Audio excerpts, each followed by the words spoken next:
যারা অটোপাস চাচ্ছে তারা স্টুডেন্ট না, তারা একটা মব সৃষ্টি করতেছে। যারা এই সরকার পতন চাচ্ছে তারা আমাদের বাইরের স্টুডেন্ট আছে। শিক্ষামন্ত্রী আমি দোষ দেবো না, এই প্রশ্ন তো শিক্ষামন্ত্রী করে না, এটা তো বোর্ডের লোকজন করছে।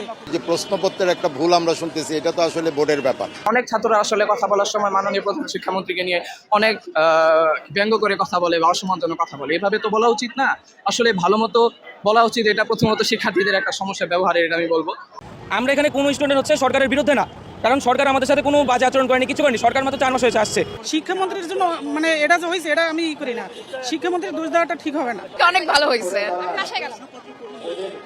ফার্স্ট পেপারের তুলনায় সেকেন্ড পেপার অনেক ইজি করছে। ছাত্র শক্তির যারা, এরা অনেকে ইন্টারমিডিয়েটের স্টুডেন্ট ফার্স্ট ইয়ারে, যার পরীক্ষার্থী হওয়ার কথা না, তারা এখানে ইন্টেনশনালি মব সৃষ্টি করতেছে। তবে এটা মনে রাখতে হবে, আপনি এক বালতি দুধের মধ্যে যদি 1 ফোঁটা লেবু দিয়ে দেন তাহলে কিন্তু দুধ নষ্ট হয়ে যাবে। তো 1 বালতি দুধ মানে যদি আপনি সাধারণ শিক্ষার্থী হিসেবে তুলনা করেন, এই সাধারণ শিক্ষার্থীদের মধ্যে এই ফ্যাসিস্ট লীগ, নিষিদ্ধ লীগ, ছাত্রলীগ এবং এই ছাত্র শক্তি এবং যারা হেরে গেছে গুপ্ত শিবিররা, এরা এক সূত্রে গেঁথে ওই দুধটা নষ্ট করে দিচ্ছে। তো সাধারণ শিক্ষার্থীদের দাবি ছিল পরীক্ষাটা যাতে পরবর্তীতে নেওয়া হয়। আর এখন যারা অটোপাসের চিন্তা করতেছে, বাংলাদেশের শিক্ষা ব্যবস্থা আর কোনো দিন আগের মতো পিকনিক করে পরীক্ষা দিতে পারবে না, আগের মতো আনন্দ করে পরীক্ষা দিতে পারবে না, যে আনন্দ করে A+ হবে আর পিকনিক করে একজন একজন দেখা থেকেই করবে। আর যেসব জায়গায় আওয়ামী লীগের নেতারা, ওখানকার সভাপতি থাকতো গভর্নিং বডির, তারা পাশের হার বাড়ানোর জন্য শিক্ষকদেরকে লেলায় দিত যে তোমরা শিক্ষার্থীদেরকে হেল্প করো যাতে A+-এর সংখ্যা বাড়ে। এই ধরনের A+ দিয়ে রাষ্ট্রের কোনো উন্নতি হবে না। তো মাননীয় প্রধানমন্ত্রী জনাব তারেক রহমান বলেছেন, আমাদের শিক্ষা ব্যবস্থার উন্নয়নের জন্য এবং স্বাস্থ্য ব্যবস্থার উন্নয়নের জন্য অবিরাম কাজ করে যাবে দিনরাত, এবং প্রশ্নের যে স্ট্যান্ডার্ডটা বজায় আছে এটা আর কখনোই ডাউন হবে না, ডেটোরিয়েট করবে না। শিক্ষাকে যদি আপনি সত্যিকার জাতির মেরুদণ্ড ধরেন, সেই মেরুদণ্ডকে শক্ত করার জন্য কাজ করে যাচ্ছেন মাননীয় প্রধানমন্ত্রী জনাব তারেক রহমান। কিন্তু যারা অসৎ উদ্দেশ্য নিয়ে কাজ করতেছেন, তাদের ওই স্বপ্নভঙ্গ, ওই 12ই ফেব্রুয়ারির পরে আর ঘুম আসবে না। আসসালামু আলাইকুম দর্শক, বেরিয়ে আসলো আসল রহস্য। শিক্ষার্থীরা এখানে আন্দোলন করেছিল ঠিক, কিন্তু বহিরাগতভাবে এখানে আন্দোলনে এসে তারা পরিকল্পিত ষড়যন্ত্র করে কিন্তু তারা দেশে একটা বিশৃঙ্খলা সৃষ্টি করার চক্রান্ত চালাচ্ছিল। যারা রাজনীতি করে না তারাও কিন্তু এটা নিয়ে খুব প্রতিবাদ জানাচ্ছে। তো দর্শক, আমরা ইতিমধ্যে ভিডিওর কিছু অংশ দেখেছি এবং আমরা আবার বাকি অংশ ফিরে যাব। খুব চাঞ্চল্যকর তথ্য আপনারা জানতে পারবেন এবং দেশ নিয়ে কিভাবে ষড়যন্ত্র চালাচ্ছে এবং কারা চালাচ্ছে সেটা আপনাদের কাছে স্পষ্ট হয়ে যাবে। তো চলুন দেরি না করে মূল ভিডিওটি কন্টিনিউ করতে থাকি।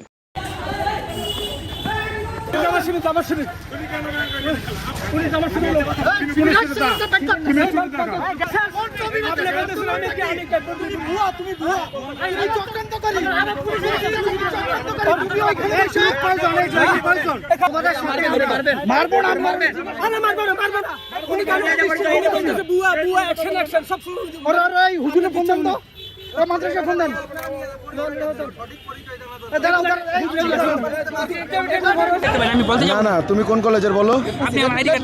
Late me see. আপনি দেখতে পারেন আইডি কার্ড। তুমি কোন কলেজে পড়ো? এটা তো মনে হচ্ছে গতকাল বানানো আইডি কার্ড। আচ্ছা, নতুন পুরো ID card. Duaripara government college.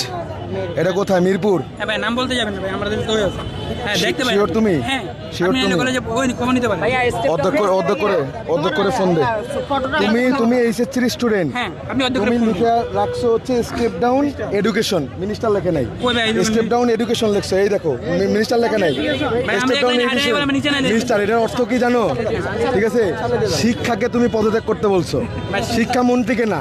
এই যে ভাই, তুমি এইচএসসির একটা স্টুডেন্ট বলে দাবি করতেছো, তোমার এই যে এইটা একেবারে নতুন আইডি কার্ড, ভাই আপনি আমার এটা ওই নিতে পারেন। একেবারে নতুন আইডি কার্ড নিয়ে আসছো। এখন যদি চেক করা যায় অবশ্যই তোমার এই পরিচয় যে ভুয়া, এই আইডি কার্ডটা যে ভুয়া, এটা প্রমাণিত হবে। প্রমাণিত হবে কেন? এটা প্রমাণিত হবে। তুমি কি চাও এটা প্রমাণ করি? ভাই প্রমাণ করেন। তুমি কি চাও?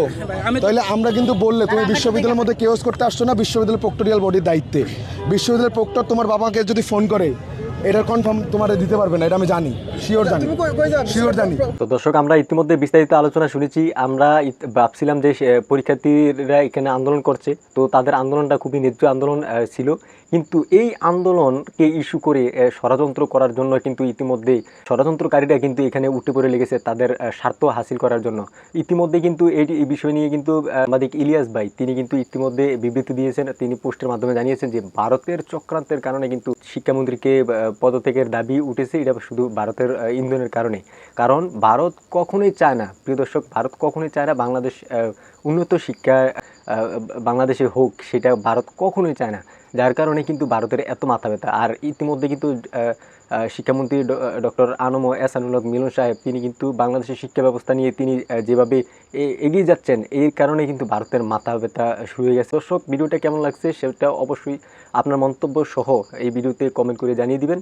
আজকে এই পর্যন্ত, দেখা হচ্ছে আবার পরবর্তী ভিডিওতে। এতক্ষণ সাথে থাকার জন্য অসংখ্য ধন্যবাদ।